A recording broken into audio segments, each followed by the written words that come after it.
दोस्तों एक बार फिर से हम आपके लिए FRI form fill up 2026 apply online process की अपडेट लेके आ चुके हैं।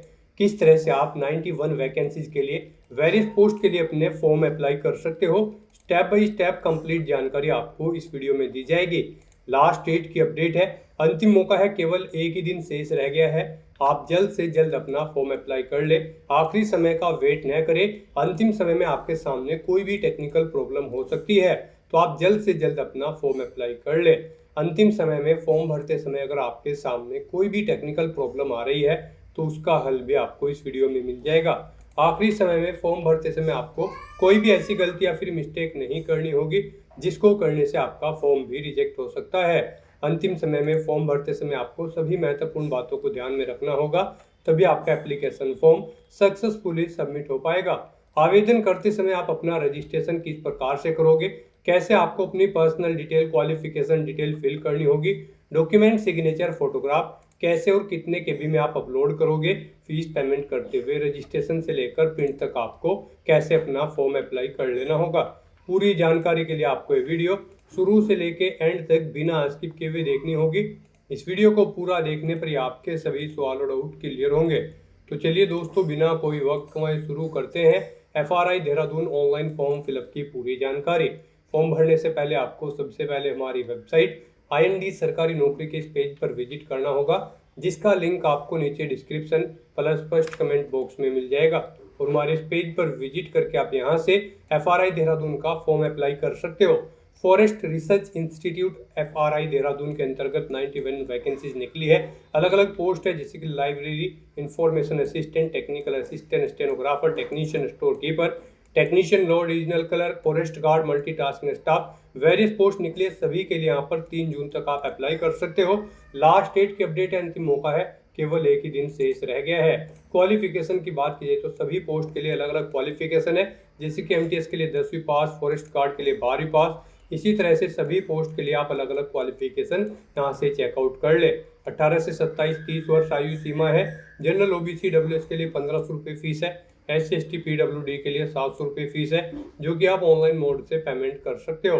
कंप्यूटर बेस्ड टेस्ट CBT के आधार पर सिलेक्शन होगा, साथ ही साथ डिस्क्रिप्टिव टेस्ट और स्किल टेस्ट भी होगा। ऑनलाइन अप्लाई कर सकते हो। उत्तराखंड जॉब लोकेशन है fri.icfre.gov.in, इसकी ऑफिशियल वेबसाइट है, जिससे आप फॉर्म अप्लाई कर सकते हो। इंपोर्टेंट लिंक सेक्शन के अंतर्गत ऑफिशियल नोटिफिकेशन PDF लिंक पर क्लिक करके आप इसके PDF डाउनलोड कर सकते हो। इसमें सबसे पहले आप आवेदन करने की डेट यहाँ से चेकआउट कर ले, साथ ही साथ पोस्ट वाइज सैलरी की जानकारी, वैकेंसीज की जानकारी, साथ ही साथ क्वालिफिकेशन, एज लिमिट की जानकारी भी आपको इस टेबल में यहाँ पर अलग अलग पोस्ट के लिए दे दी गई है। कंप्यूटर बेस्ड टेस्ट के लिए एग्जामिनेशन पैटर्न आपको यहाँ पर अलग अलग पोस्ट के लिए दिया गया है। साथ ही साथ सिलेबस भी आप टॉपिक वाइज पूरा डिटेल में यहाँ से चेकआउट कर सकते हो। फॉर्म अप्लाई करने के लिए कुछ जनरल गाइडलाइंस आपको दे दी गई है, जैसे कि डॉक्यूमेंट, सिग्नेचर, फोटोग्राफ कैसे और कितने केबी में आपको अपलोड करने होंगे। पूरी डिटेल आपको इस PDF में देखने को मिल जाएगी। तो आवेदन करने से पहले आपको नोटिफिकेशन की PDF पूरा पढ़ना अनिवार्य है। इसको पूरा पढ़ने से ही आपके सभी सवाल और डाउट क्लियर होंगे। PDF रीड आउट करने के बाद में आपको अप्लाई ऑनलाइन के इस लिंक पर क्लिक करना होगा, तो आपके सामने ऑनलाइन आवेदन करने का ये ऑफिशियल पोर्टल ओपन हो जाएगा। गाइड यहाँ पर लॉगिन करने के लिए आपके पास 3 ऑप्शन है। आप ईमेल आईडी, मोबाइल नंबर या फिर यूजर आईडी का यूज़ करते हुए लॉगिन करके अपना फॉर्म अप्लाई कर सकते हो। ईमेल आईडी ऑप्शन अगर आप सिलेक्ट करते हैं तो यहाँ पर आप अपनी ईमेल आईडी एंटर करें। फिर यहाँ पर आप जनरेट OTP ऑप्शन पर क्लिक करेंगे। आपकी मेल आईडी पर एक OTP आएगा, वो OTP आप यहाँ पर एंटर करें। ये कैप्चा कोड आप यहाँ पर एंटर करें और उसके बाद आप यहाँ पर लॉगिन की स्टेप पर क्लिक करते हुए लॉगिन करके अपना फॉर्म अप्लाई कर ले।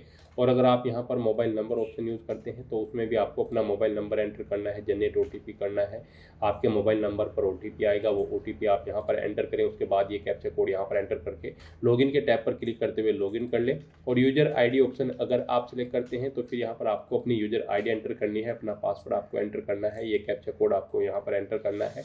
और उसके बाद लॉगिन की स्टेप पर क्लिक करते हुए आपको लॉगिन करके अपना फॉर्म अप्लाई कर लेना है। और अगर आप इस भर्ती के लिए फर्स्ट टाइम अप्लाई करने जा रहे हो तो सबसे पहले यहाँ पर आपको अपना रजिस्ट्रेशन करना होगा। उसके लिए आपको न्यू रजिस्ट्रेशन की टैब दी गई है, आप इस पर क्लिक करें। आपके सामने यहाँ पर रजिस्ट्रेशन का फॉर्म ओपन होगा। इसमें आपको अपनी बेसिक इन्फॉर्मेशन प्रोवाइड करते हुए रजिस्ट्रेशन करना है। सबसे पहले यहाँ पर आपको अपना आधार कार्ड नंबर एंटर करना है, उसे एक बार फिर से एंटर करके कंफर्म कर लेना है। फिर गाइज यहाँ पर आपको अपना मोबाइल नंबर एंटर करना है, उसे एक बार फिर से एंटर करके कंफर्म कर लेना है। ऐसे ही आपको अपनी ईमेल आईडी एंटर करनी है, उसे भी कंफर्म कर लेना है और फिर आपको यहाँ पर सेंड ओटीपी के ऑप्शन पर क्लिक करना है। उसके बाद आपके मोबाइल नंबर और ईमेल आईडी पर ओटीपी आएंगे, वो ओटीपी आपको यहाँ पर एंटर करते हुए अपने मोबाइल नंबर और ईमेल आईडी वेरीफाई कर लेने हैं। उसके बाद फिर आपको यहाँ पर अपना नाम एंटर करना है अपनी 10वीं की मार्कशीट के अकॉर्डिंग, उसे एक बार फिर से एंटर करके कंफर्म कर लेना है। 10वीं क्लास का रोल नंबर यहाँ पर आपको अपना एंटर करना है। आपने कभी अपना नाम चेंज किया है? अगर किया है तो आप यस करेंगे और वो चेंज नेम यहाँ पर आप देंगे, नहीं किया है तो आप नो ऑप्शन सेलेक्ट कर लेंगे। उसके बाद यहाँ पर आपको अपनी डेट ऑफ बर्थ सेलेक्ट करनी है, उसे एक बार फिर से सेलेक्ट करके कंफर्म कर लेना है। फिर आप अपना जेंडर सेलेक्ट करेंगे, उसे कंफर्म करेंगे। फादर का नाम एंटर करेंगे, उसे एक बार फिर से एंटर करके कंफर्म कर लेंगे। मदर का नाम एंटर करेंगे, उसे कंफर्म कर लेंगे। कोई अल्टरनेट मोबाइल नंबर है तो वो यहाँ पर आप एंटर कर देंगे। इस तरह से अपनी डिटेल प्रोवाइड करने के बाद फिर आपको यहाँ पर सेव एंड नेक्स्ट के इस ऑप्शन पर क्लिक करना है। फिर यहाँ पर आपने रजिस्ट्रेशन में जो डिटेल प्रोवाइड कराई है उनका प्रीव्यू आपको शो कर दिया गया है। आपको सभी डिटेल चेकआउट करनी है। कहीं पर कोई मिस्टेक है तो आप अपडेट के ऑप्शन पर क्लिक करके एडिट कर सकते हैं। और अगर सभी चीज़ें ओके हैं तो बस गाइज अब आपको यहाँ पर आई एग्री के इस ऑप्शन पर क्लिक करना है। इस तरह से यहाँ पर आपका रजिस्ट्रेशन सक्सेसफुली कंप्लीट हो चुका है। आपको एक यूजर आईडी यहाँ पर प्रोवाइड कर दी गई है। ये यूजर आईडी और एक पासवर्ड आपके रजिस्टर्ड मोबाइल नंबर और ईमेल आईडी पर भी सबमिट कर दी गई हैं। आपको उन्हें केयरफुली नोट डाउन करके रख लेना है फ्यूचर यूज के लिए। और गाइस यहाँ पर अब आपको ओके के इस ऑप्शन पर क्लिक करना है। फिर आपके सामने लॉगिन का ये इंटरफेस ओपन होगा। अब गाइस यहाँ पर आप ईमेल आईडी के थ्रू, अपने मोबाइल नंबर के थ्रू या फिर यूजर आईडी का यूज़ करते हुए लॉगिन कर सकते हो। इनमें से आप अपनी चॉइस के अकॉर्डिंग कोई भी ऑप्शन सेलेक्ट करें। और यहाँ पर मान लीजिए आप ईमेल आईडी ऑप्शन सेलेक्ट करते हैं तो फिर यहाँ पर आप अपनी ईमेल आईडी एंटर करेंगे। जनरेट ओटीपी के ऑप्शन पर क्लिक करेंगे। आपकी मेल आईडी पर एक ओटीपी आएगा, वो ओटीपी आप यहाँ पर एंटर करेंगे। ये कैप्चा कोड आप यहाँ पर एंटर करेंगे और उसके बाद लॉगिन की स्टेप पर क्लिक करते हुए आप लॉगिन करके अपना फॉर्म अप्लाई करेंगे। और अगर आप सेकंड ऑप्शन यूज करते हैं मोबाइल नंबर, तो आप मोबाइल नंबर एंटर करेंगे, जनरेट ओटीपी करेंगे। आपके नंबर पर एक ओटीपी आएगा, वो ओटीपी आप यहाँ पर एंटर करेंगे। ये कैप्चा कोड यहाँ पर एंटर करेंगे और लॉगिन की टैब पर क्लिक करके अपना फॉर्म अप्लाई करेंगे। और अगर आप थर्ड ऑप्शन यूज करते हैं यूजर आईडी, तो फिर यहाँ पर आपको अपनी यूजर आईडी एंटर करनी है, अपना पासवर्ड आपको एंटर करना है, ये कैप्चा कोड आपको यहाँ पर एंटर करना है और उसके बाद लॉगिन की स्टेप पर क्लिक करते हुए आपको लॉगिन करके अपना फॉर्म अप्लाई करना है। नेक्स्ट यहाँ पर आपको अपना पासवर्ड चेंज करना है। गाइस यहाँ पर आपका पासवर्ड 8 से 15 कैरेक्टर के बीच में होना चाहिए और ये यहाँ पर अल्फा न्यूमेरिक फॉर्मेट में होना चाहिए। मीन्स आपके पासवर्ड में कम से कम एक अपर केस कैरेक्टर, एक लोअर केस कैरेक्टर, एक इंटीजर नंबर और एक स्पेशल कैरेक्टर जैसे कि @ या फिर डॉलर होना चाहिए। तो इस फॉर्मेट में यहाँ पर आपको अपना पासवर्ड एंटर करना है। वही पासवर्ड आपको कंफर्म पासवर्ड फील्ड में एंटर करना है और उसके बाद आपको यहाँ पर सबमिट के इस ऑप्शन पर क्लिक करते हुए अपना पासवर्ड चेंज कर लेना है। इस तरह से आपका पासवर्ड चेंज हो जाएगा। आपको ओके कर देना है। फिर यहाँ पर आपको लॉगिन के इस इंटरफेस पर डायरेक्ट कर दिया जाएगा। अब आपको यहाँ पर अपनी ईमेल आईडी, मोबाइल नंबर या फिर यूजर आईडी का यूज़ करते हुए लॉगिन करना है। गाइस यहाँ पर अगर आप यूजर आईडी ऑप्शन सेलेक्ट करते हैं तो फिर यहाँ पर आपको अपनी यूजर आईडी एंटर करनी है, अपना पासवर्ड एंटर करना है, जो पासवर्ड आपने चेंज किया है। ये कैप्चा कोड आपको यहाँ पर एंटर करना है और लॉगिन के स्टेप पर क्लिक करते हुए आपको दोबारा से लॉगिन करना है।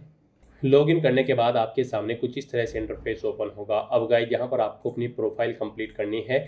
यहाँ पर सबसे पहले आपको अपना फ़ोटो अपलोड करना है, अपना पासपोर्ट साइज फ़ोटो, जिसका यहाँ पर साइज 10 KB से 200 KB के बीच में होना चाहिए। ये JPG फॉर्मेट में होना चाहिए।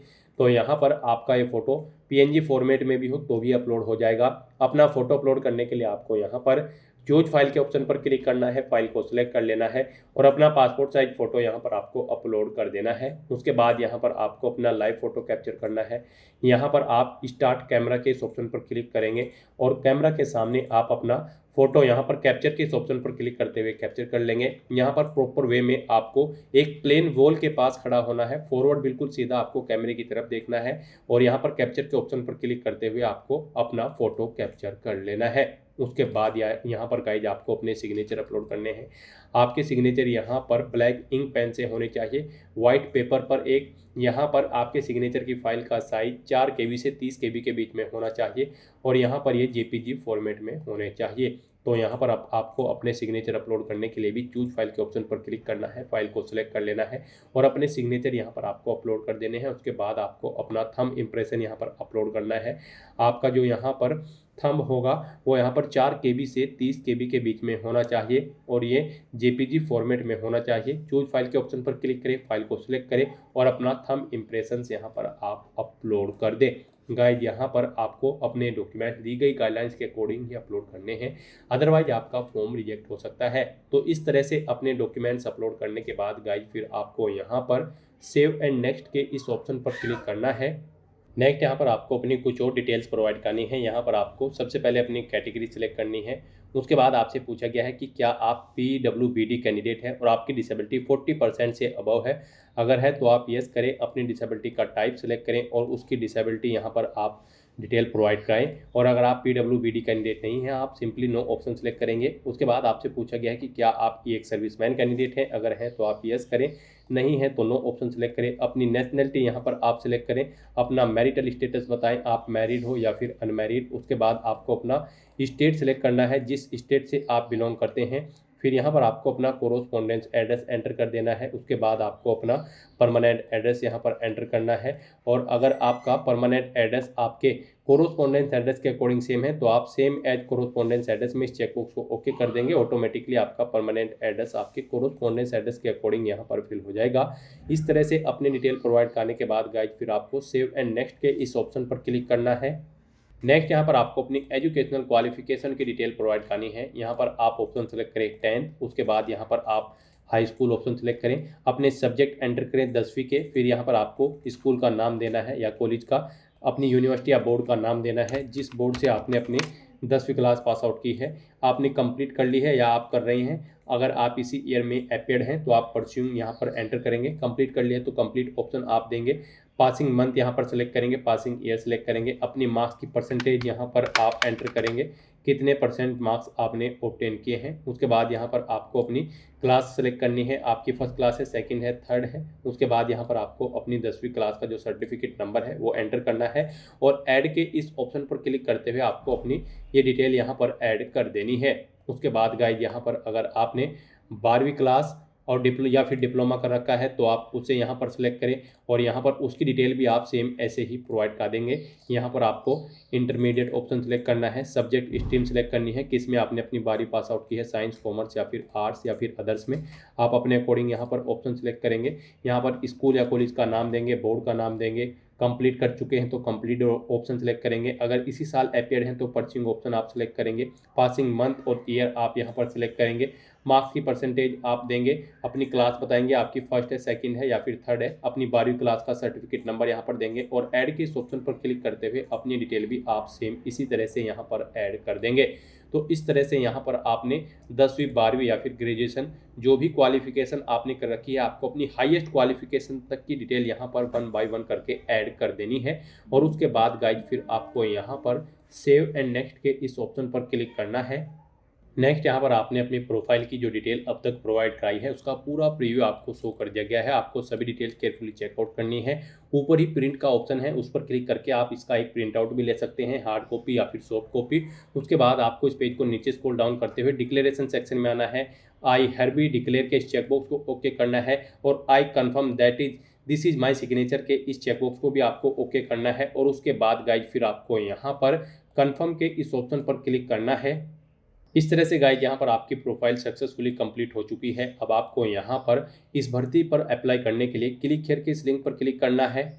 नेक्स्ट आपके सामने कुछ इस तरह से इंटरफेस ओपन होगा। अब गाइज यहाँ पर FRI की करंट में जितनी भी भर्ती निकली हुई है उन सभी की लिस्ट आपको शो कर दी गई है। यहाँ पर आप जिस भी पोस्ट के लिए अप्लाई करना चाहते हैं उसके लिए आप अप्लाई कर सकते हैं। उसके लिए आपको क्लिक हियर टू व्यू के ऑप्शन पर क्लिक करना है और उस भर्ती के लिए, उस पोस्ट के लिए आपको अप्लाई कर लेना है।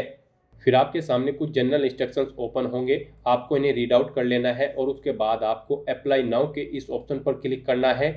कुछ इंपॉर्टेंट इंस्ट्रक्शन फिर आपको एक बार फिर से शो होंगे, इन्हें भी आपको केयरफुली रीड आउट कर लेना है और उसके बाद आपको आई एग्री के इस ऑप्शन पर क्लिक करना है। नेक्स्ट यहाँ पर आपको अपनी कुछ और डिटेल देनी है। यहाँ पर आपसे पूछा गया है कि क्या आप ICFRE के परमानेंट एम्प्लॉय हैं। अगर हैं तो आप यस करें, नहीं तो नो ऑप्शन सेलेक्ट करें। आप यहाँ पर सेंट्रल गवर्नमेंट सिविलियन एम्प्लॉय हैं, लास्ट 3 साल से रेगुलर कंटिन्यूसली आप सर्विस कर रहे हैं। अगर कर रहे हैं तो यस करें, नहीं तो नो ऑप्शन सेलेक्ट करें। आप यहाँ पर स्टेट या फिर सेंट्रल लेवल के स्पोर्ट पर्सन हैं। अगर हैं तो यस करेंगे, नहीं तो नो ऑप्शन सेलेक्ट करेंगे। यहाँ पर क्या आपको एक्सपीरियंस है, आपको 3 साल या इससे ज़्यादा एक्सपीरियंस होना चाहिए रिलीवेंट फील्ड के अंतर्गत। अगर आप MTS की पोस्ट पर अप्लाई कर रहे हैं तो यहाँ पर आपको यस ऑप्शन सेलेक्ट करना है। फिर आपसे पूछा गया है कि क्या आपको UPSC या फिर किसी अन्य पब्लिक सर्विस कमीशन या फिर किसी अन्य एजेंसी के एग्जाम में बैठने से रोका गया है? अगर रोका गया है तो आप यस करेंगे, उसकी डिटेल देंगे, नहीं तो नो ऑप्शन आप सिलेक्ट कर लेंगे। आपका कोई रिलेटिव या फिर चेयरमैन या फिर मेंबर या फिर गैजेटेड या फिर नॉन गैजेटेड एम्प्लॉय है ICFRE में, अगर हैं तो आप उसकी डिटेल देंगे, नहीं है तो यहाँ पर आप NA टाइप कर देंगे। इस तरह से अपने डिटेल प्रोवाइड करने के बाद गाइज फिर आपको यहाँ पर सेव एंड नेक्स्ट के इस ऑप्शन पर क्लिक करना है। नेक्स्ट यहाँ पर आपको अपने डॉक्यूमेंट अपलोड करने हैं। यहाँ पर आपको अपने एजुकेशनल सर्टिफिकेट्स अपलोड करने हैं। यहाँ पर इनका साइज 50 KB से 300 KB के बीच में होना चाहिए। PDF फॉर्मेट में आपके डॉक्यूमेंट होने चाहिए। आपको दी गई गाइडलाइंस के अकॉर्डिंग अपने डॉक्यूमेंट अपलोड करने हैं, अदरवाइज आपका फॉर्म रिजेक्ट हो सकता है। यहाँ पर सबसे पहले आपको अपनी 10वीं क्लास का सर्टिफिकेट और मार्कशीट अपलोड करने हैं। इसके लिए आपको इनका सर्टिफिकेट नंबर, मार्कशीट नंबर यहाँ पर एंटर करना है। किसने इशू किया है वो यहाँ पर आपको देना है, किस अथॉरिटी ने, कब इशू हुआ है वो डेट आपको सिलेक्ट कर लेनी है और फिर आपको चूज फाइल के ऑप्शन पर क्लिक करते हुए अपने इन सभी सर्टिफिकेट्स और मार्कशीट्स को अपलोड कर देना है। तो इस तरह से आपको 1 बाय 1 करके अपनी हाई स्कूल, इंटरमीडिएट, ग्रेजुएशन का जो सर्टिफिकेट और मार्कशीट है वो यहाँ पर आपको अपलोड कर देने हैं। जो भी आपने पीछे क्वालिफिकेशन प्रोवाइड कराई होगी, आपकी हाईएस्ट क्वालिफिकेशन तक के सभी सर्टिफिकेट्स और मार्कशीट यहाँ पर आपको अपलोड कर देने हैं। और अपने एजुकेशनल सर्टिफिकेट के साथ साथ यहाँ पर आपको अपना कास्ट या फिर इनकम सर्टिफिकेट भी अपलोड करना होगा। यहाँ पर अपना सर्टिफिकेट नंबर, किसने इशू किया है वो, और सर्टिफिकेट आपको किस डेट को इशू हुआ है वो डेट सिलेक्ट करते हुए आपको इन्हें चूज फाइल के ऑप्शन पर क्लिक करते हुए फाइल को सिलेक्ट करते हुए अपने सर्टिफिकेट्स और यहाँ पर मार्कशीट को अपलोड कर देना है। और उसके बाद गाइज फिर आपको यहाँ पर सेव एंड नेक्स्ट के इस ऑप्शन पर क्लिक करना है। नेक्स्ट यहाँ पर आपको आपके एप्लीकेशन फॉर्म का पूरा प्रीव्यू शो कर दिया गया है। आपको सभी डिटेल्स केयरफुली चेकआउट करनी है। इस पेज को नीचे स्क्रॉल डाउन करना है। डिक्लेरेशन सेक्शन में आई हरवी डिक्लेयर के चेकबॉक्स को ओके करना है। I confirm that this is my signature के चेकबॉक्स को ओके करना है। और फिर गाइड आपको यहाँ पर सेव एंड नेक्स्ट के इस ऑप्शन पर क्लिक करना है। नेक्स्ट यहाँ पर आपको अपना फीस पेमेंट करना है। यहाँ पर आपको आपकी कैटेगरी के अकॉर्डिंग एप्लीकेशन फीस का अमाउंट देखने को मिलेगा। जनरल, OBC, EWS के लिए 1500 रुपये फीस है। SC, ST, PWD के लिए यहाँ पर 700 रुपये एप्लीकेशन फीस का अमाउंट तय किया गया है। तो यहाँ पर अब आपको अपना फीस पेमेंट करने के लिए ये कैप्चा कोड यहाँ पर एंटर करना है और उसके बाद आपको पे नाउ के इस ऑप्शन पर क्लिक करना है। फिर आपके सामने फीस पेमेंट का ये इंटरफेस ओपन होगा गाइस। यहाँ पर आप debit card, credit card, UPI QR code, net banking या फिर वॉलेट के माध्यम से अपना फीस पेमेंट कर सकते हो। यहाँ पर आपके लिए सबसे बेस्ट और इजी ऑप्शन पे थ्रू UPI QR कोड का रहेगा, तो आप इस ऑप्शन पर क्लिक करें। फिर आपके सामने कुछ इस तरह से इंटरफेस ओपन होगा। अब आप यहाँ पर जनरेट UPI QR कोड के इस ऑप्शन पर क्लिक करें। फिर आपके सामने ये QR कोड शो होगा। आप इसे अपने UPI से स्कैन करें और अपना फीस पेमेंट कर दें।